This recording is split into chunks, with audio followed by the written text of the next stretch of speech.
as a result of poaching in the area escalating due to people with no money because of COVID and unemployment, poaching has escalated dramatically in Zululand, Shishlewe, KZN.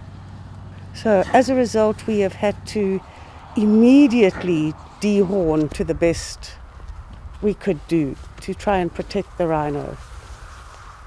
While dehorning's not first choice for the rhino, it is a temporary measure to save their lives and to save for future.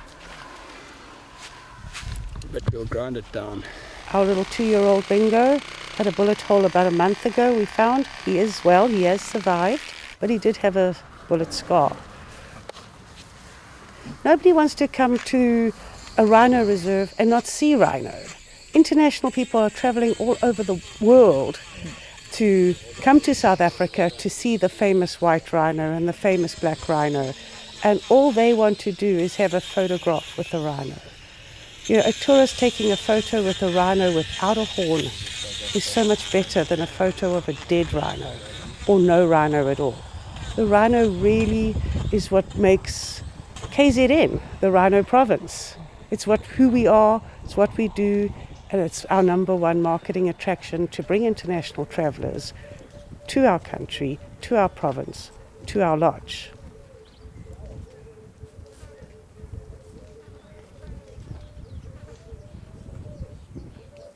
So in order to keep our rhinos safe, we have to hire anti-poaching staff who are on call 24 hours a day. We have drones in the air. We have thermal imaging. It's hugely expensive for a private reserve to incur such costs. So together, with our Bonamanzi Conservation Foundation, we have tried to secure funding in order to assist us, especially through these last 2 years. So the value of the horn is worth more than the rhino at this stage, which is actually a ridiculous situation. And yeah, it's sad to see because rhino was saved here in this province, and now we sort of back into that cycle of having to try and save them again, which it's a terrible situation to be in.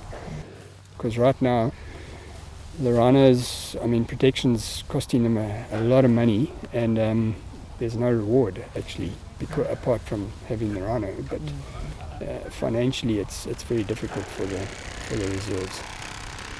Big impact with poaching at the moment. The poachers have obviously moved down this way, so the populations that aren't dehorned are under a lot of pressure. And basically, what we did today was to try and remove the horn.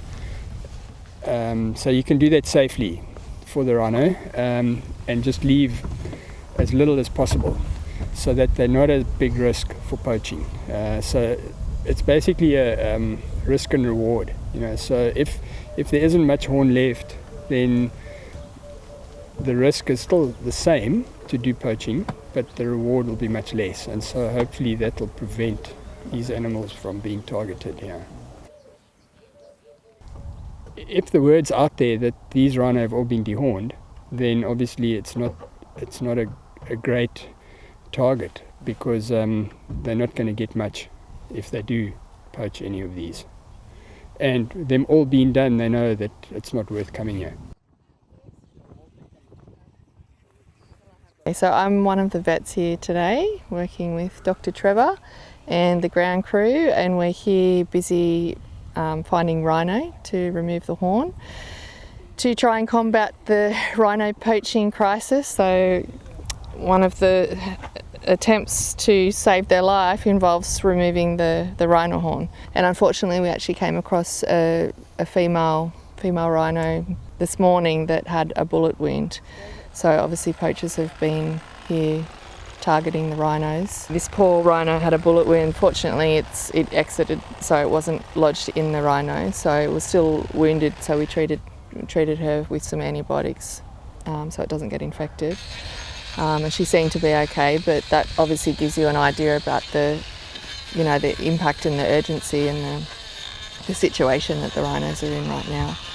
So yeah, there's a lot of people a lot of dedicated people, hardworking people who have been working for a long time to try and curb this this problem. It's it's quite tough.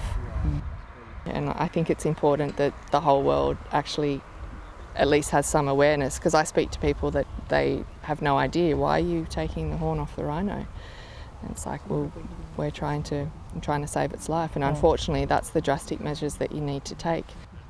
And these rhinos, they don't even have their full horns. They were dehorned, I think, 2 years ago, and unfortunately the horns grow back, but these horns are still, so these poor rhino are being targeted just for this much of their horn, which in reality is just made out of the same substance as my fingernail, keratin. Bonamanzi is located in Zululand. The rhino is from Zululand. Should we not have our indigenous animals on the property? So we want everyone to know we do have dehorned rhino. It is important for that. Please don't come poach my rhino. I lost 2 in 2012 and another 2 in 2016. We don't want to lose any more. It is our future, and our children need to see this, and it would be unfair to have that taken away from them as something as South Africa, this is our wildlife, and South Africa has saved the rhino from extinction. Can we not keep it that way, please?